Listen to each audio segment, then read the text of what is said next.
What's up, guys? We're in another video.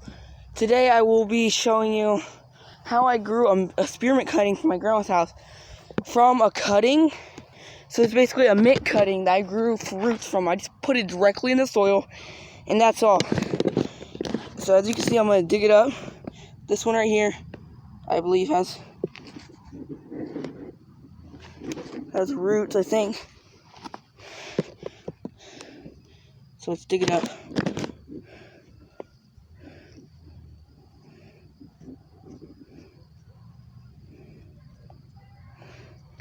Looky there. Little roots. Little bitty roots from the new stem. Just grew all that.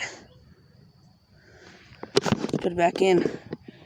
So I just threw this in here and let it grow.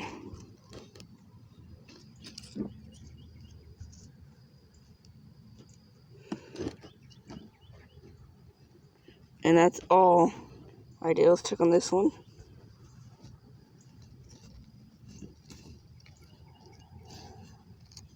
Oh, this one's growing roots too.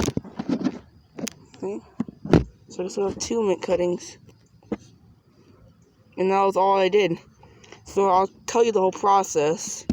So what I did was I cut off a mint cutting about maybe at least 5 to 8 inches. That's all you have to do.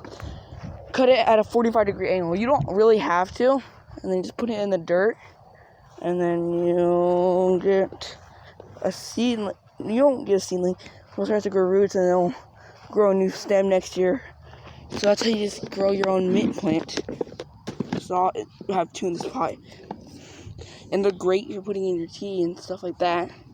And all sorts of stuff. It's great. And it'll grow every year for years to come. But I would plant it in a contained space, because if you don't, it'll just not. Like if you don't do it, it'll grow everywhere, and it's invasive. So plant it like a contained space or somewhere you can keep it controlled. Otherwise, it won't be controlled at all. So yeah, that's it. Say bye. Say bye, Keela. Say bye, lady.